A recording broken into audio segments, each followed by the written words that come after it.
నడవాలి. డాక్టర్ గారు, వయసుతో వచ్చే మోకాళ్ళ నొప్పులకు ఉపశమనం ఎలా? వయస్సుతో వచ్చే మోకాళ్ళ నొప్పులు అంటే యూజువల్‌గా మనకు ఆస్టియోఆర్థరైటిస్ అంటే నార్మల్ వేర్ అండ్ టేర్ అని అంటాం.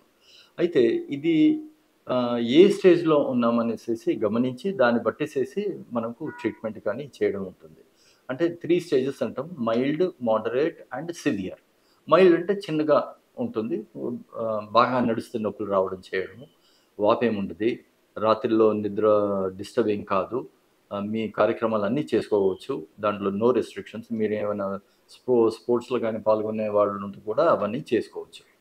అయితే ఈ స్టేజ్‌లో మాత్రం సింపుల్ మెడిసిన్స్ కానీ ఇన్వెస్టిగేట్ చేస్తాం మేము. ఎక్స్‌రే తీసి చూడడము. అయిన తర్వాత బ్లడ్ టెస్ట్ చేసేసి అండర్‌లయింగ్ ప్రాబ్లమ్స్ ఏమైనా ఉన్నాయో చూసేసి ఉంటే రెగ్యులర్‌గా అంటే ఒక చిన్నగా మైల్డ్ పెయిన్ కిల్లర్ గాని ఇవ్వడము. దాని వాపు నొప్పి తగ్గడానికి.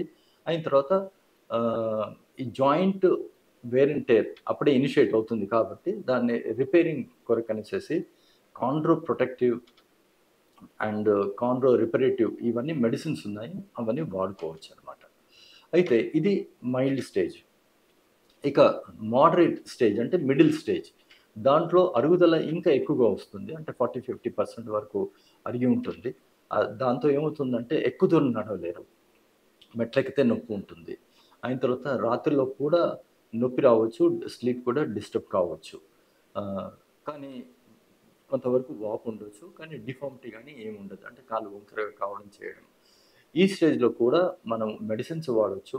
కొన్ని యాక్టివిటీస్ పెట్టుకొనేసేసి మజిల్స్ అంటే క్వాడ్స్ మజిల్స్ ఉంటాయి. ఆ కండ బలిచ్చడము. ఇవన్నీ చేసుకొనేసేసి అనవసరంగా మెట్లెక్కడం, దిగడం మానుకోవడము. అనవసరంగా ఎక్సెసివ్ స్పోర్ట్ యాక్టివిటీస్ అవన్నీ తక్కువ చేసుకోవడము. ఇవన్నీ చేసుకోవచ్చు. కానీ రెగ్యులర్‌గా వాకింగ్ అయిన తర్వాత డైలీ యాక్టివిటీస్ ఆఫీస్‌కెళ్ళడం చేయడం అవన్నీ నో రిస్ట్రిక్షన్స్ అవన్నీ చేసుకోవచ్చు. అయితే మెడిసిన్స్ కూడా వాడాలి. ఈ రిపరేటివ్ మెడిసిన్స్ ఉన్నాయి గదా! కార్టిలేజ్ పెరగడానికనేసేసి అవి ఇంక కొంచెం ఎక్స్‌ట్రా ఎక్కువగా రాస్తామనమాట. దీంతోటి అలా గడపొచ్చు. కొన్ని సంవత్సరాల పాటు నడుస్తుంది. అయితే ఇంక నెక్స్ట్ ఏంటంటే సివియర్.